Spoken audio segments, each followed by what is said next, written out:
membuat madu. Lebah-lebah bekerja keras, terbang mengelilingi bunga, kumpulkan nektar untuk buat madu. Lebah-lebah membuat madu. Lebah-lebah bekerja keras. Selamat pagi anak hebat. Jumpa lagi dengan Bunda Louis di Sentra Seni dan Kreativitas. Apa kabarnya hari ini? Luar biasa.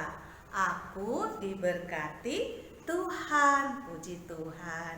Sebelum belajar, seperti biasa kita berdoa dulu ya. Yuk ambil sikap doanya. Dalam nama Bapa dan Putra dan Roh Kudus, amin. Ya Tuhan, sumber pengetahuan, bantulah kami supaya kami dapat belajar dengan baik.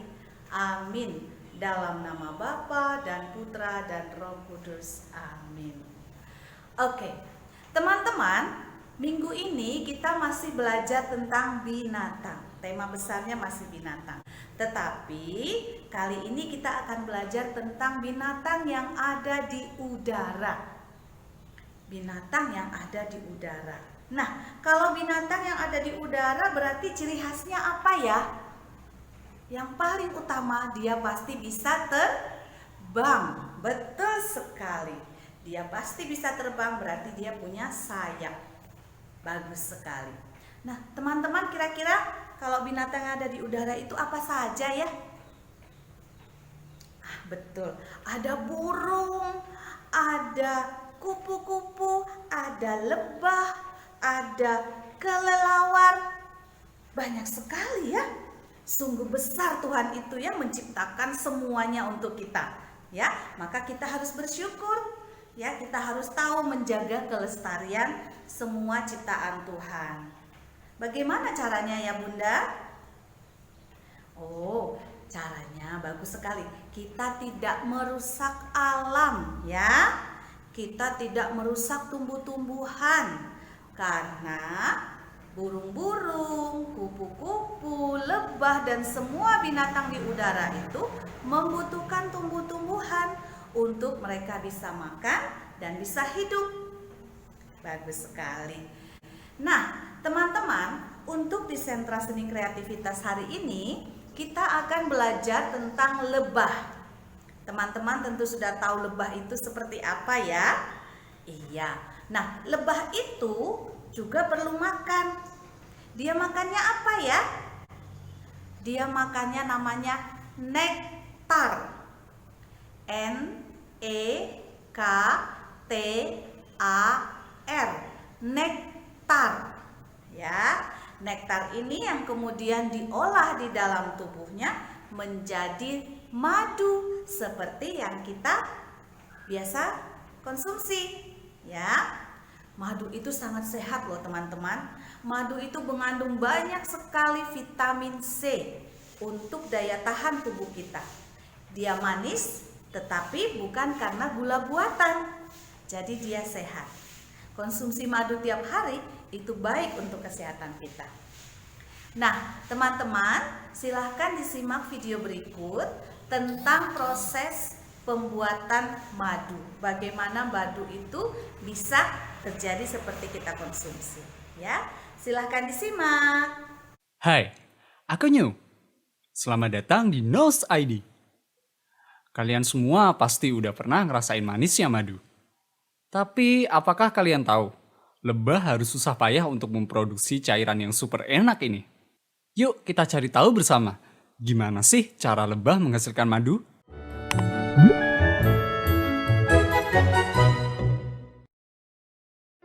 Untuk menghasilkan madu, pertama-tama lebah harus mencari nektar. Nektar adalah cairan yang kaya akan gula, yang dihasilkan oleh bunga-bunga yang sedang mekar. Begitu menemukan bunga yang menghasilkan nektar, lebah akan hinggap dan mulai menghisap nektar dengan lidahnya. Nektar yang dihisap oleh lebah akan dikumpulkan di dalam perut lebah. Tapi, perut yang dipakai untuk menyimpan nektar bukan perut sembarangan. Lebah sendiri punya dua macam perut.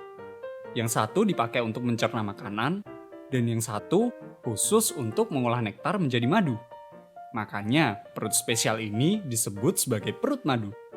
Untuk mengisi perut madu sampai penuh, lebah harus meminum nektar dari ratusan, bahkan ribuan bunga. Dan ketika perut madu telah terisi penuh, maka lebah pun akan kembali ke sarangnya. Nah, pada saat perjalanan pulang inilah, nektar yang terkumpul mulai diolah oleh enzim-enzim yang ada di dalam perut madu. Setelah lebah sampai di sarang, nektar yang sudah dicampur dengan enzim tersebut akan dimuntahkan. Dan kemudian lebah lain akan meminum muntahan tersebut. Dan proses ini terus diulang, sampai akhirnya nektar tersebut berubah menjadi madu. Madu yang sudah jadi, kemudian dimasukkan ke dalam sel penyimpanan yang ada di dalam sarang. Dan lebah-lebah kemudian akan mengibaskan sayapnya di atas sel tersebut untuk mempercepat penguapan dan mengurangi kadar air yang ada di dalam madu. Setelah kadar air di dalam madu mencapai level yang rendah, maka lebah-lebah pekerja akan menutup sel penyimpanan tersebut dengan lapisan lilin, dan madu pun bisa disimpan menjadi cadangan makanan bagi lebah-lebah yang berada dalam koloni tersebut. Biasanya, sebuah koloni lebah menghasilkan madu lebih banyak daripada jumlah yang mereka butuhkan. Cadangan madu inilah yang kemudian bisa diambil oleh peternak lebah, untuk kemudian dibotolkan, sehingga kita bisa ikut menikmati madu tersebut. Teman-teman sudah tonton videonya ya? Jadi sudah tahu bagaimana proses madu itu kita bisa konsumsi, ya? Nah, hari ini Bunda akan meminta teman-teman melakukan 2 kegiatan yang gampang sekali, ya. Yang pertama, Bunda minta teman-teman melakukan gerakan fantasi. Gerakan fantasi lebah. Gerakan fantasi itu teman-teman berpura-pura seperti lebah. Ya. Bagaimana gerakan fantasinya? Boleh seperti Bunda tadi, boleh. Tetapi teman-teman boleh berkreasi sendiri, ya. Ingat, lebah itu sayapnya kecil. Tidak seperti burung atau kupu-kupu, ya. Sayapnya kecil. Dia terbang mengelilingi bunga. Dia mengambil nektar. Kemudian kembali ke sarang menghasilkan madu, ya. Nanti teman-teman melakukan senam fantasi ya, sendiri ya. Divideokan Mama lalu dikirim ke Bunda. Untuk tugas yang kedua, Bunda akan minta teman-teman mengambil buku tema binatang. Kita buka halaman 22 ya. Nanti teman-teman silahkan diwarnai gambarnya yang cantik ya. Terutama kemarin yang sudah ikut pelatihan dengan Faber-Castell, yang bagus ya, dipraktekkan ilmunya. Kemudian setelah itu nanti teman-teman menceritakan kembali cerita yang ada di sini. Bunda akan contohkan ya. Lebah punya 2 pasang sayap. Lebah terbang berdesing. Lebah minum nektar dari bunga. Lebah menghasilkan madu. Nah, seperti itu ya teman-teman ceritanya ya. Jadi hari ini ada 2 tugas ya. Yang pertama, senam fantasi lebah, divideokan dan dikirim ke Bunda. Yang kedua, mewarnai gambar di halaman 22, difoto kirimkan ke Bunda. Kemudian dibaca ceritanya di halaman 22. Ya, itu divideokan dikirimkan ke Bunda. Nah, gampang kan teman-teman tugas kita? Gampang Bunda, asik. Nah, selamat berkarya teman-temanku. Semuanya tetap sehat, jaga kebersihan, tidak keluar rumah dulu ya. Di rumah saja. Kalau memang perlu sekali, jangan lupa pakai masker ya. Terima kasih juga Mama dan Papa atas kerjasamanya ya, membimbing anak-anak kita. Semoga pandemi ini boleh cepat berlalu dan kita dapat mengambil hikmah yang positif. Dengan ini kita bisa lebih dekat dengan anak-anak kita. Baiklah, sampai berjumpa di lain kesempatan.